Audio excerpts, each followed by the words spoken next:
اور اللہ تعالیٰ نے آپ کو بتا دیا تھا. قرآن مجید میں اللہ تعالیٰ فرماتا ہے وَمَا يَنْتِقُ عَنِ الْهَوَىٰ إِنْ هُوَ إِلَّا وَحْيٌ يُوحَىٰ. میرے نبی صلی اللہ علیہ وسلم اپنی زبان نبوت سے کوئی بات بھی نہیں فرماتے.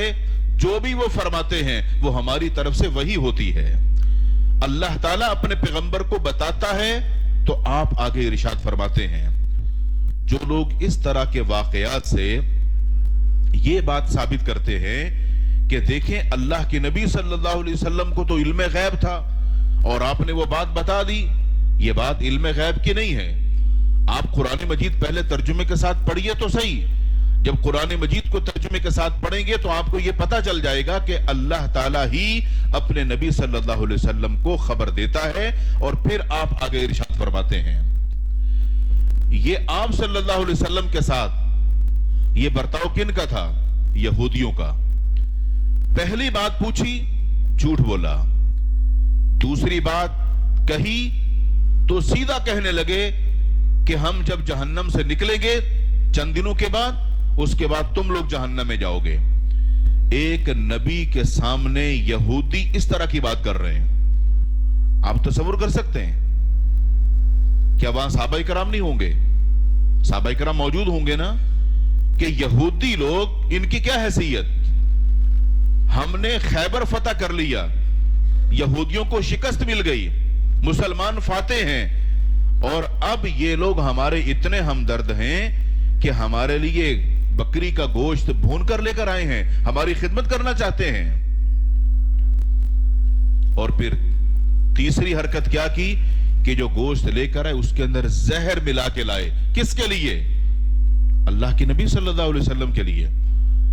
یعنی تینوں معاملات کے اندر مسلمانوں کے ساتھ دھوکہ اور فریب کرنے والے، جھوٹ بولنے والے. اللہ کے رسول صلی اللہ علیہ وسلم نے ان تینوں معاملات کے اندر ان سے کوئی انتقام نہیں لیا، کوئی انتقام نہیں لیا. صحابہ کرام سے نہیں فرمایا انہوں نے میرے ساتھ جھوٹ بولا ہے، ان سب کو سزا دو. یہ مجھے مارنا چاہتے ہیں، کھانے میں زہر ملایا ہے، ان کے ساتھ ایسا کرو ویسا کرو. کچھ نہیں، درگزر ایسا برتاؤ کیا جیسے کچھ ہوا ہی نہیں. اللہ کے رسول صلی اللہ علیہ وسلم کی زندگی کا یہ جو واقعہ ہے، آپ کے کھانے کے اندر جو زہر ملایا گیا اور آپ کو اللہ نے بتا بھی دیا، صحابہ کرام بھی جان چکے، یہ واقعہ کوئی معمولی نہیں ہے.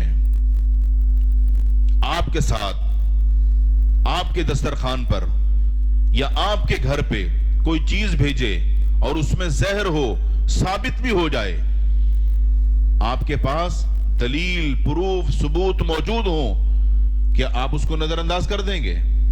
کبھی بھی نہیں، کبھی بھی نہیں.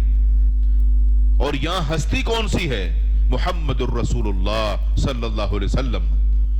اور آپ کے جانی دشمن کون ہیں؟ یہودی. یہودیوں کا برتاؤ دیکھو اللہ کے پیغمبر صلی اللہ علیہ وسلم کے ساتھ، اور اللہ کے رسول صلی اللہ علیہ وسلم کا برتاؤ دیکھو یہودیوں کے ساتھ. انتقام نہیں لیا، بلکہ کیا کیا؟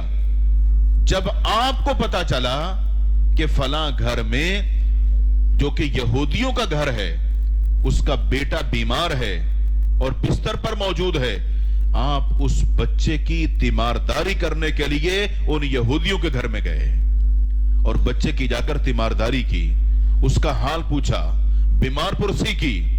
یہ اخلاق کس کا ہے؟ یہ کردار کس کا ہے؟ محمد الرسول اللہ صلی اللہ علیہ وسلم کا. ایک مسلمان کی سوچ، جو اللہ کا ماننے والا، اس کے پیغمبر صلی اللہ علیہ وسلم کا ماننے والا اور اللہ اور اس کے رسول سے محبت کرنے والا، وہ مسلمان انتقامی نہیں ہوتا. جس معاشرے میں آپ رہتے ہیں وہاں بے شک غیر مسلم آپ کے ساتھ کیسا ہی برتاؤ کر رہے ہوں، آپ کس کے ماننے والے ہیں؟ اسلام کے ماننے والے. ان تکلیفوں پر، پریشانیوں پر اگر آپ صبر کرتے ہیں اور اچھا برتاؤ کرتے ہیں تو ممکن ہے کہ آپ کے اخلاق سے، برتاؤ سے متاثر ہو کر یہی لوگ اسلام قبول کر لیں. لیکن ویسا بننے کی کوشش تو کیجئے. اللہ کے رسول صلی اللہ علیہ وسلم سے بہتر کردار اور اخلاق اگر کسی کا بھی نہیں ہے تو پھر ہمیں آپ کی سیرت کا مطالعہ کرنا چاہیے. اگر آپ کی سیرت سے بڑھ کر کسی کی سیرت سامنے ہے, کوئی لائے دکھائے کہ جس کو میں مانتا ہوں اس کا کردار یہ ہے. اور اس امت کے اندر ہمارے لیے جو اسوہ حسنہ ہے وہ آخری پیغمبر جناب محمد الرسول اللہ صلی اللہ علیہ وسلم ہیں. یہودیوں نے جو سازشیں کی وہ کم نہیں تھیں, بڑی بڑی سازشیں کی یہودیوں نے, مگر اللہ کے رسول صلی اللہ علیہ وسلم کا ان کے ساتھ انتقام کا رویہ نہیں رہا. آپ کے دشمن موجود تھے اور وہ موقع کی تلاش میں ہوتے تھے, مگر آپ صبر, تحمل, برداشت اور رحم دل انسان تھے. ایک موقع پر صحابہ کرام رضوان اللہ علیہ مجمعین کے ساتھ اللہ کے رسول صلی اللہ علیہ وسلم ایک جنگ سے واپس آ رہے تھے. جابر بن عبداللہ رضی اللہ تعالی عنہ بیان کرتے ہیں کہ اللہ کے رسول صلی اللہ علیہ وسلم نے واپسی کے سفر میں جب محسوس کیا کہ صحابہ کرام کافی تھک چکے ہیں تو فرمایا کہ یہاں پڑاؤ ڈال لیتے ہیں. تو فوراً انتظام کیا گیا کہ تھوڑی دیر یہاں آرام کر لیں, اس کے بعد پھر آگے چلیں گے. تو ایک درخت دیکھا, اللہ کے رسول صلی اللہ علیہ وسلم اس درخت کے نیچے آرام کرنے کے لیے تشریف لے گئے تاکہ یہاں تھوڑی دیر آرام کیا جائے. آپ صلی اللہ علیہ وسلم کے پاس تلوار تھی, آپ نے اپنی وہ تلوار اس درخت کے ساتھ لٹکا دی, نیچے لیٹ گئے آرام کرنے کے لیے. جو دشمن ہوتا ہے وہ ہمیشہ طاق میں ہوتا ہے, اور کوئی دشمن طاق میں تھا, موقع پایا جب سب لوگ آرام کر رہے ہیں اور سفر کی جو تھکاوٹ ہوتی ہے اس میں آپ جانتے ہیں کہ جیسے ہی آپ لیٹیں گے تو آپ کو نیند آ جائے گی. اللہ کے رسول صلی اللہ علیہ وسلم بھی, صحابہ کرام بھی آرام فرمانے کی نیت سے آرام کر رہے تھے, درخت کے نیچے لیٹ گئے. اچانک ایک دشمن نے موقع پا کر اللہ کے رسول صلی اللہ علیہ وسلم تک رسائی پا لی, آپ کے اتنے قریب پہنچ گیا کہ وہ جو تلوار لٹکی ہوئی تھی اس تلوار کو اتار لیا. تلوار اتاری, میان سے نکالی, اتنے میں اللہ کے رسول صلی اللہ علیہ وسلم کی آنکھ کھل گئی. اب آپ کی تلوار آپ کے دشمن کے ہاتھ میں, اور وہ آپ سے کہتا ہے من یمنعک منی, ہاں اب بتاؤ تمہیں مجھ سے کون بچائے گا. کیونکہ صحابہ کرام سب سائڈ پہ تھے, ادھر ادھر, آپ کے پاس کوئی بھی نہیں تھا, آپ اکیلے ہی تھے. جب اس نے کہا اب بتاؤ کون بچائے گا, آپ نے فرمایا اللہ. ایسا کہنا ہی تھا کہ وہ اپنے ہاتھوں سے اس تلوار کو پھینک دیتا ہے, ایک خوف کی وجہ سے. اتنا خوف طاری ہوا کہ وہ تلوار چھوٹ گئی. اللہ کے رسول صلی اللہ علیہ وسلم نے وہ تلوار اٹھائی, فرمایا اب تم بتاؤ کون بچائے گا. اس نے کہا آپ تو رحم دل ہیں, آپ تو بدلہ نہیں لیتے ہیں, آپ تو انتقام نہیں لیتے ہیں.